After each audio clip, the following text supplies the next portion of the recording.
വളരെ കുറച്ച് കാലം കൊണ്ട് തന്നെ ഗുരുവായൂർ ക്ഷേത്രം ഗുരുവായൂരുള്ളവർക്ക് പോലും ഗുരുവായൂരപ്പനാണെന്ന് അറിയത്തൊരു അവസ്ഥ സാധ്യതയുണ്ട്. കൃഷ്ണനെ കൂടുതൽ ആരാധിക്കാനുള്ള കാരണം എന്തായിരിക്കും? സിമ്പിളാണ്. കാരണം കൃഷ്ണൻ പറയുന്നുണ്ട് ഗീതയിൽ, അഹം ബീജപ്രദ പിത, ഞാൻ എല്ലാവരുടെയും അപ്പനാടാ. ഒരപ്പന് മക്കളോട് ഇഷ്ടമില്ലെങ്കിലല്ലേ അത്ഭുതമുള്ളൂ. ഭഗവാൻ നിറന്നുള്ളത് നമുക്കൊരിക്കലും കണ്ണുകൊണ്ട് കാണാനോ ബുദ്ധി കൊണ്ട് മനസ്സിലാക്കാനോ കഴിയില്ല. ആ ഒരു കറുപ്പ് ഭഗവാന് മാത്രമേ ഉള്ളൂ. അപ്പോൾ ഏകദേശം പറഞ്ഞ് നമ്മളെ ആഴക്കടലിലുള്ള നിറന്നാണ് പറയുന്നത്. നമ്മുടെ ഇതെൻ്റെ അറിവല്ല, നമ്മുടെ ഗുരുപരമ്പരയിലെ ആചാര്യന്മാർ പറയുന്ന അറിവാണ്.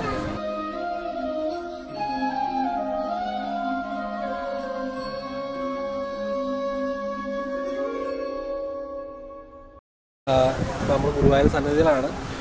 ഇവിടെ വെച്ച് നമ്മൾ കാണാനിടയായ ഒരു മഹത്തായ പ്രസ്ഥാനത്തിൻ്റെ ഒരു കൂട്ടായ്മയിലുള്ള ആളാണ് അദ്ദേഹം.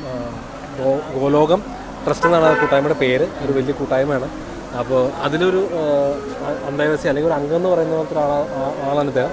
ഇദ്ദേഹത്തിനടുത്ത് നമുക്ക് എന്താണ് പറയാനുള്ളത്, ഇദ്ദേഹത്തിന് എന്താണ് പറയാനുള്ളതെന്നുള്ള കാര്യങ്ങൾ കൂടി നമുക്കൊന്ന് കേൾക്കാം. ഗുരുവായൂരപ്പൻ്റെ ഒരുപാട് കാര്യങ്ങൾ ഇദ്ദേഹത്തിന് പറയാനുണ്ടാവും. അപ്പോൾ അതുകൂടി നമുക്കൊന്ന് കേട്ടോക്കാം. എന്താണ് നമുക്ക് ഭക്തർക്ക് വേണ്ടി പറയാനുണ്ടാവുക? ഹരേ കൃഷ്ണ, എല്ലാവർക്കും നമസ്കാരം. അപ്പോൾ എൻ്റെ പേര് പരമേശ്വർ ഗൗരാംഗദാസനാണ്. അപ്പോൾ എനിക്ക് പറയാനുള്ള ഒരു കാര്യമുള്ളൂ. കാരണം ഗുരുവായൂരപ്പനെ അറിയാമെന്നുള്ളത് അത്ര എളുപ്പമുള്ളൊരു കാര്യമല്ല. കാരണം എല്ലാവർക്കും നാരായണനല്ല നാരായണ സേന വേണ്ടത്. പക്ഷേ ആര് നാരായണനെ വേണമെന്ന് പറയുന്നോ അതാ യഥാർത്ഥ ഭക്തർ. പറയാൻ എളുപ്പ, പ്രവൃത്തിയിൽ കാണിക്കുകയും കൂടി വേണമല്ലോ. കാരണം നമ്മൾ ആരെങ്കിലും സ്നേഹിക്കുമ്പോൾ ആ വ്യക്തിനെ കുറിച്ച് നല്ലോണം നമുക്ക് അറിയാൻ പറ്റും. ആ വ്യക്തി ആരാണ്, ആ വ്യക്തിക്ക് എന്താ ഇഷ്ടമുള്ളത്, എന്താ ഇഷ്ടമില്ലാത്ത. പക്ഷേ നമ്മൾ ഗുരുവായൂരപ്പനെ വിളിക്കുന്നുണ്ടെങ്കിലും ഗുരുവായൂരപ്പൻ്റെ ഭഗവത്ഗീത എത്ര പേർക്ക് അറിയാം ഉള്ളിൻ്റെ ഉള്ളിൽ നിന്ന്? അത് ചോദ്യം തന്നെയാണ്. ഗുരുവായൂർ പോലും എനിക്ക് വിഷമമുണ്ട്. ഞാൻ ചോദിക്കുന്നുണ്ട്, കൃഷ്ണൻ അർജുനൻ്റെ പടം കാണിച്ച് ചോദിക്കുന്നു, അർജുനൻ്റെ ഫോട്ടോ കാണിച്ച് ചോദിക്കും. ഇത് ആരാന്ന് ചോദിച്ചാൽ അമ്മമാർക്ക് പോലും അറിയില്ല ഇത് അർജുനാണെന്ന്. ആൾക്കാരും പറയുന്നു രാവണനാണ്, കംസനാണ്, മേഘനാഥനാണ്, ഗണപതി എന്ന് പറഞ്ഞ ആൾക്കാരുണ്ട്. അപ്പോൾ ഇങ്ങനെ പോവുമെങ്കിൽ പിന്നെ മുന്നോട്ട് എങ്ങനെയായിരിക്കും? കാരണം നമ്മുടെ കയ്യിൽ പുസ്തകം എത്തിയത് തലമുറകളായിട്ട് കൈമാറി വന്നിരിക്കുകയാണ്. പക്ഷേ ഇപ്പോഴത്തെ കാലത്ത് നമ്മുടെ മാതാപിതാക്കൾ അത് മക്കൾക്ക് കൈമാറി കൊടുക്കുന്നില്ല. കൊടുക്കാൻ വേണ്ടി താല്പര്യം കാണിക്കുന്നില്ല. അവിടെ എന്താ ഒരു വലിയ ഗ്യാപ്പ് ഉണ്ടാവുകയാണ്. കാരണം മാതാപിതാക്കൾക്ക് അതിൻ്റെ ഫോട്ടോ പോലും അറിയണമെങ്കിൽ പിന്നെ അവരുടെ മക്കൾക്ക് എന്താ അറിയാൻ പറ്റും? സത്യമല്ലേ? പിന്നെ ആ മക്കൾ വളർന്ന് വലുതാകുമ്പോൾ അവരുടെ മക്കൾക്ക് എന്ത് പറഞ്ഞു കൊടുക്കാനാണ്? ആരാ കൃഷ്ണൻ എന്ന് പറഞ്ഞു. അപ്പോൾ എങ്ങനെ പോവാമെങ്കിൽ ഒരു 50 ജനറേഷൻസ് വേണ്ട. വളരെ കുറച്ച് കാലം കൊണ്ട് തന്നെ ഗുരുവായൂർ ക്ഷേത്രം ഗുരുവായൂരുള്ളവർക്ക് പോലും ഗുരുവായൂരപ്പനാണെന്ന് അറിയത്തൊരു അവസ്ഥ സാധ്യതയുണ്ട്. അപ്പോൾ എൻ്റെ ഒരു റിക്വസ്റ്റാണ്, ഒരു അപേക്ഷയാണ്, എല്ലാവരും എന്നെക്കൊണ്ടാവുന്ന രീതിയിൽ ഭഗവത്ഗീത പഠിക്കും. അതും ആധികാരികമായ ഒരു ഗുരു ശിഷ്യ പരമ്പരയിൽ നിന്ന്.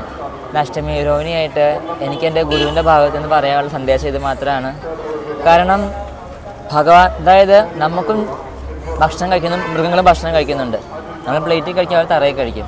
നമ്മളും കിടന്നുറങ്ങും, അവരും കിടന്നുറങ്ങും. നമുക്ക് മക്കളുണ്ടാകും, അവർക്കും മക്കളുണ്ടാകും. നമ്മളും അടി കൂടും, കോടതിയിൽ അടി കൂടും, വാക്കുകൊണ്ട് അടി കൂടും, മൃഗങ്ങളും അടി കൂടും. പക്ഷേ മൃഗങ്ങൾക്ക് ഭഗവാനെ അറിയാൻ പറ്റില്ല. നമ്മൾ ഇതൊക്കെ ഉണ്ടായിട്ടും ഭഗവാനെ അറിയാൻ ശ്രമിച്ചില്ലെങ്കിൽ നമ്മൾ അവർ ഒരുപോലെയാണ്. അപ്പോൾ ഈ മനുഷ്യജന്മത്തിൻ്റെ മെയിൻ ലക്ഷ്യം എന്ന് വെച്ചാൽ പിന്നെ എന്തിനു വേണ്ടിയാണോ ഈ മനുഷ്യജന്മം ഉള്ളത് ആ ലക്ഷ്യത്തെ കണ്ടുപിടിക്കാൻ വേണ്ടിയുള്ളതാണ്. ആ ലക്ഷ്യത്തെക്കുറിച്ച് ഓർക്കാതെ നമ്മൾ തിരക്കാണ്. അവസാനം ഭഗവാനും പറയും തിരക്കാണെന്ന് പറയും. കാരണം ഭഗവാൻ ഗീതയിൽ പറയുന്നുണ്ട്, യഥാമം പ്രപഞ്ചം, നീ എന്നെ എങ്ങനെ കാണണോ അങ്ങനെ നിന്നെയും കാണണമെന്നാണ് പറയണേ. നമുക്ക് ഭഗവാൻ അറിയാൻ താല്പര്യമില്ലെങ്കിൽ ഭഗവാൻ അനുഗ്രഹം പ്രതീക്ഷിക്കുന്നതിൽ അർത്ഥമില്ല. അപ്പോൾ എല്ലാവരും പരമാവധി അമ്പലത്തിൽ വരുന്നത് നല്ലതാണ്. പക്ഷേ എന്തിനെ വന്ന് അറിഞ്ഞു വരുന്ന വ്യത്യാസമുണ്ടല്ലോ. പരമാവധി ആധികാരിക ഗുരുശിഷ്യ പരമ്പരയിൽപ്പെട്ട ഭഗവത്ഗീതകൾ പഠിക്കൂ. ഭഗവത്ഗീതകൾ ഒത്തിരി ഉണ്ട്. പക്ഷേ ഒരു ഗുരുശിഷ്യ പരമ്പര വരുന്ന ഗീത, അതായത് ആ ഗീത ചെയ്ത വ്യക്തിക്ക് ഒരു ഗുരു ഉണ്ടായിരിക്കണം, അദ്ദേഹത്തിനൊരു ഗുരു ഉണ്ടായിരിക്കണം. ആ പരമോന്നതനായ ഗുരു കൃഷ്ണമന്ത്രി ജഗദ്ഗുരു ഭഗവാനായിരിക്കുകയും ചെയ്യണം.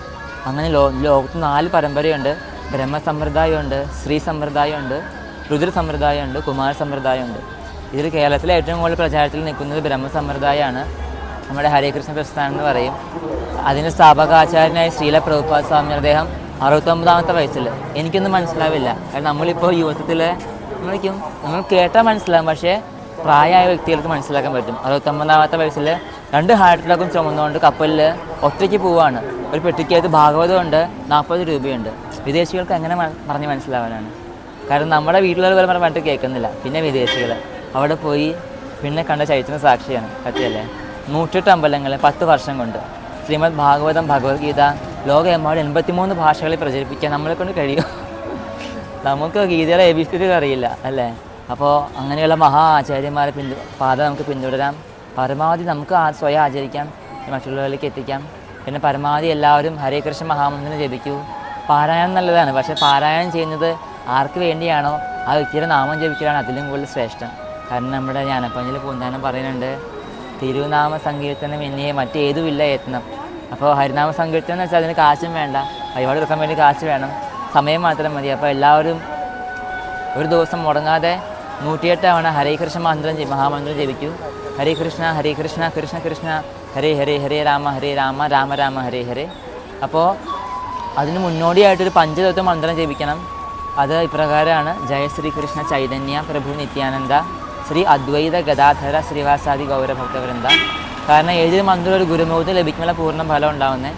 അപ്പോൾ ഹരേകൃഷ്ണ മന്ത്രം ജപിക്കുമ്പോൾ ഏറ്റവും മുന്നോടിയായിട്ട് പഞ്ചവത്വ മന്ത്രം ഒരു തവണ ജപിക്കണം. പിന്നെ ഹരേകൃഷ്ണ മന്ത്രം 108 തവണ. നിങ്ങളെല്ലാവരും നിങ്ങളുടെ സമയത്തിൽ നമുക്ക് ദിവസത്തിൽ നമ്മൾ സമയം ആർക്ക് കൊടുക്കുന്നു അതിനർത്ഥം ആ വ്യക്തി നമ്മളെ സ്നേഹിക്കുന്നു എന്നാണ്. സമയമില്ലെങ്കിൽ സ്നേഹമില്ല എന്നാണ്. അപ്പോൾ എനിക്ക് ഒത്തിരി നന്ദിയുണ്ട് കാരണം അങ്ങയോടും എല്ലാവരോടും. കാരണം ഈ ഒരു ചാനൽ അവരുടെ കഷ്ടപ്പാട് കൊണ്ടാണ് ഇപ്പോൾ ഇത്രയും പേരിലേക്ക് എത്തുന്നത്. കൂടുതൽ ആധികാരിക സന്ദേശങ്ങൾ ഇവരിലൂടെ നിങ്ങളിലേക്ക് എത്തട്ടെ. അതുകൊണ്ട് നിങ്ങൾക്ക് എല്ലാവരും ഗുരുവായൂരപ്പൻ അനുഗ്രഹം ഉണ്ടാവട്ടെ. ഹരികൃഷ്ണ. കൃഷ്ണനെ കൂടുതൽ ആരാധിക്കാനുള്ള കാരണം എന്തായിരിക്കും? സിമ്പിളാണ്.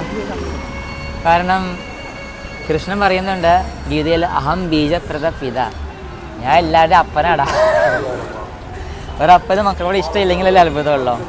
അതുകൊണ്ടാണ് മറ്റുള്ള എല്ലാ ദേവതമാരും ഉണ്ടെങ്കിലും ഭഗവാൻ കൃഷ്ണൻ ഗീതയിൽ വേറെ ഭാഗത്ത് പറയുന്നുണ്ട്, മത്താ പരതലം ഞാൻ, എന്നേക്കാൾ മുകളിൽ വേറെ സത്യം ഇല്ല അർജുന. അപ്പോൾ നമ്മൾ വയറ്റിൽ ഭക്ഷണം കൊടുത്താൽ ആ ഭക്ഷണം എല്ലാ അംഗങ്ങളിലേക്ക് എത്തും. ചെടിയിൽ വേരിൽ വെള്ളം ഒഴിച്ചാൽ ആ വെള്ളം എല്ലാ ഭാഗത്തേക്കും എത്തും. അതുപോലെ ഭഗവാൻ കൃഷ്ണനെ പൂജിക്കാന്ന് വെച്ചാൽ പിന്നെ 30 കോടി ദേവതമാരെ പൂജിക്കുന്നതിന് തുല്യമാണ്. അതുകൊണ്ടാണ് ഭഗവാൻ നിറന്നുള്ളത് നമുക്കൊരിക്കലും കണ്ണുകൊണ്ട് കാണാനോ ബുദ്ധി കൊണ്ട് മനസ്സിലാക്കാനോ കഴിയില്ല.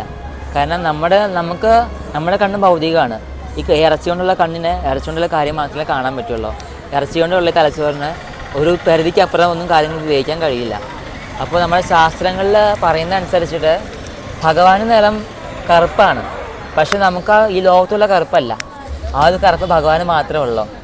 അപ്പോൾ ഏകദേശം പറഞ്ഞ് നമ്മളെ ആഴക്കടലിലുള്ള നിറം എന്നാണ് പറയുന്നത്. ഇതെൻ്റെ അറിവല്ല, നമ്മുടെ ഗുരുപരമ്പരയിലെ ആചാര്യന്മാർ പറഞ്ഞ അറിവാണ്.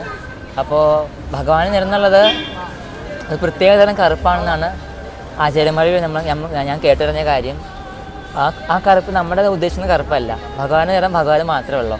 പക്ഷെ നമുക്കത് എളുപ്പത്തിൽ മനസ്സിലാക്കാൻ വേണ്ടിയാണ് ചിത്രകാരന്മാർ കറുപ്പ് നീലയും കാണിക്കുന്നത്. എന്തായാലും കളർ ഏതായാലും നമ്മുടെ ആൾക്കാർ കൃഷ്ണനല്ലേ. കാണുമ്പോൾ വല്ലാത്ത എല്ലാവർക്കും ഒരു പ്രത്യേക തേജസ്സാണ് നിങ്ങൾ കൂട്ടായ്മയിലുള്ളവരെ കാണുമ്പോഴേ, അമ്മേനെ കാണുമ്പോഴായാലും. അതെന്താണ് അങ്ങനെ ഒരു തേജസ് വരാൻ കാരണം? എന്താണ് അങ്ങനെ? ആണല്ലേ. ഞങ്ങൾ 16 മാല ഹരേകൃഷ്ണ മന്ത്രം ജപിക്കുന്നുണ്ട്. 16 ഞാൻ ജപിക്കുക വെച്ചാൽ എൻ്റെ 66 വയസ്സായി. 66 മാല ജപിക്കണം. അത്രയൊന്നും ഒരു ദിവസം നമുക്ക് ജപിക്കാനായില്ല. അപ്പോൾ അത് ജപിക്കുമ്പം ഭഗവാൻ നമ്മുടെ അരികത്ത് എന്നുള്ള ഫീലിംഗാണ് നമുക്ക് കിട്ടുന്നത്. ആദ്യം ചോദിക്കാൻ കാരണം തന്നെ ഉണ്ടല്ലോ. അപ്പോൾ ആദ്യം ചോദിച്ചു നിങ്ങൾ മലയാളികളാണെന്ന് ചോദിച്ചല്ലോ. അതിൻ്റെ കാരണം തന്നെ അതാണ്. ഭയങ്കര തേജസ്സുള്ളതുകൊണ്ടാണ് നമുക്ക് മനസ്സിലാവുള്ള മലയാളിയാണോ അതോ ജപാണ് ഏറ്റവും വലിയ ഭഗവാന്റെ. കാരണം വേറെ ഒന്നുമല്ല, നമ്മുടെ മനസ്സ് തെളിഞ്ഞിരിക്കുമെങ്കിൽ മുഖത്ത് എന്തായാലും പുഞ്ചിരി ഉണ്ടാവും. സത്യമല്ലേ? കാരണം നമ്മൾ എത്രത്തോളം ഭഗവാനെ ആശ്രയിക്കുന്നോ, ഒരു ശ്രീമദ് ഭാഗവതത്തിൽ പറയാണ്, അതായത് ഒരു വ്യക്തി എത്രത്തോളം ഭഗവാനോട് അടുക്കുന്നുവോ ഭഗവാൻ എന്തോരം ഗുണങ്ങളുണ്ടോ അത്രത്തോളം ഗുണങ്ങൾ ആ വ്യക്തിയിൽ മാനിഫെസ്റ്റ് ആവുമെന്നാണ് പറയുന്നത്. ഭഗവാൻ എന്ന് വെച്ചാൽ പിന്നെ അറിയാലോ, സുന്ദരനാണ്. അപ്പോൾ ഭഗവാനേക്കാൾ സൗന്ദര്യമായിട്ട് വേറെ ആരുമില്ല അല്ലേ? എല്ലാ പെൺകുട്ടികൾക്കും റൊമാൻറ്റിക് ഹീറോ ആണ്, എല്ലാ ആൺകുട്ടികൾക്കും ആക്ഷൻ ഹീറോ ആണ്. അപ്പോൾ നമ്മൾ ഭഗവാനെ തിരുനാമം ജപിക്കുമ്പോൾ ഭഗവാൻ അടുക്കുകയാണ് ചെയ്യണത്. ഭഗവാൻ അടുക്കും തോറും, അതായത് നമ്മൾ ചെയ്യുന്നതോടെ അടുക്കുമ്പോൾ നമ്മുടെ ശരീരം ചൂടായിക്കൊണ്ടിരിക്കും അല്ലേ? ഭഗവാൻ അടുക്കും തോറും ഭഗവാന്റെ ആ ഒരു പരിശുദ്ധി, ഭഗവാന്റെ ഗുണങ്ങൾ നമ്മുടെ ഉള്ളിൽ ഓട്ടോമാറ്റിക്കലി മാനിഫെസ്റ്റ് ആകും.